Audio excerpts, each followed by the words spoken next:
আসসালামু আলাইকুম। সবাই কেমন আছেন? আশা করছি সবাই অনেক ভালো আছেন। আজকে আমি তৈরি করে দেখাচ্ছি রুই মাছ দিয়ে পটল তরকারির রেসিপি। আশা করছি সবার খুবই ভালো লাগবে। সহজ রেসিপি দেখানোর চেষ্টা করেছি। তো প্রথমে আমি এখানে নিয়েছি 4 টুকরো রুই মাছ। রুই মাছগুলোকে তেলে ভেজে নিচ্ছি। তো উল্টে পাল্টে একটু ভেজে নিচ্ছি।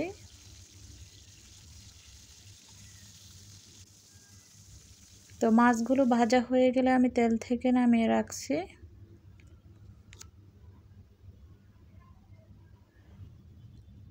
একই তেলের মধ্যে আমি সবজিগুলোকে একটু ভেজে নেব। তো আমরা যখন এই সবজি পাকাবো, সবজিগুলোকে একটু ভাজা ভাজা করে নিলে এই সবজিটা খেতে বেশি ভালো লাগে।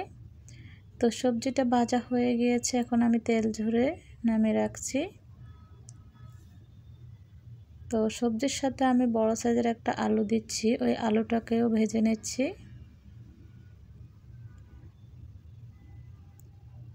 তো আলুটাও ভাজা হয়ে গিয়েছে, এখন আলুটাকে উঠিয়ে রাখবো। তো আমি আরও কিছুটা তেল দিয়ে দিচ্ছি। তেলটা গরম হয়ে আসলে দিয়ে দেব 2 পেঁয়াজ কুচি। পেঁয়াজটাকে একটু ভেজে নেব। পেঁয়াজগুলোকে খুব একটা বাদামি কালার করব না, তা না হলে মশলা ভাজার সময় আর একটু ভাজা ভাজা হয়ে যাবে। তো 1 চা চামচ দিয়ে দিচ্ছি রসুন বাটা, 1/2 চা চামচ দিয়ে দিচ্ছি আদা বাটা, এর সাথে দিয়েছি 1/2 চা চামচ জিরের গুঁড়ো, 1 চা চামচ দিয়ে দিচ্ছি হলুদের গুঁড়ো, 1 চা চামচ দিয়ে দিচ্ছি মরিচের গুঁড়ো। মরিচটা আপনাদের পছন্দ মতোই দিবেন।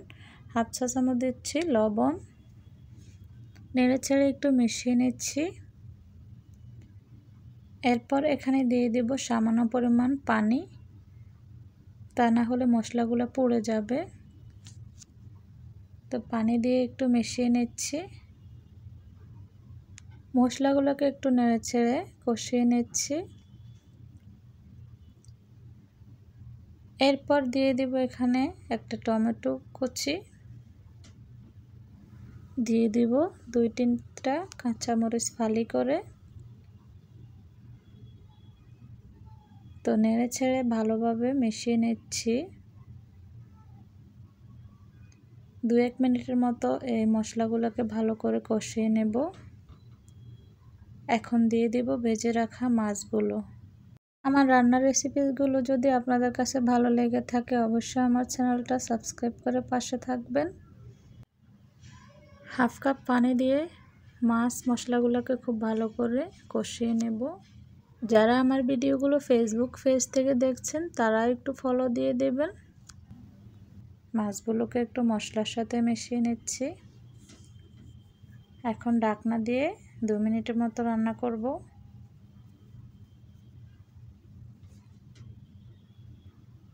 ঢাকনা সরিয়ে আবারও একটু নেড়ে নিচ্ছি। উল্টে পাল্টে মাছগুলোকে একটু নেড়ে দিচ্ছি। তো আমার মশলা মাছ কষানো হয়ে গিয়েছে। এই পর্যায়ে চাইলে আপনারা মাছটা তুলে রাখতে পারেন। তা আমি আজকে আর মাছটা তুলে রাখছি না, আমি সবজিগুলো দিয়ে দিচ্ছি। তো একটু সাবধানে নাড়াচাড়া করলে মাছটা তুলে রাখতে হয় না। অনেকেই মাছটা ভেঙে যাওয়ার ভয়ে মাছটা উঠিয়ে রাখেন। তো একটু সাবধানতার সাথে নাড়াচাড়া করলে আর মাছগুলো ভেঙে যাবে না। এখন পরিমাণ মতো পানি দিয়ে দেব। আমি যেহেতু সবজিগুলোকে ভেজে দিয়েছি, সেক্ষেত্রে সবজিটা অনেকটাই সেদ্ধ হয়ে আছে, পানি খুব একটা বেশি দেওয়া লাগবে না। তো যেটুকু দিয়েছি এটুকুতে আমার রান্নাটা হয়ে যাবে। তো ঢেকে আমি রান্না করছি পানিটা শুকানো পর্যন্ত।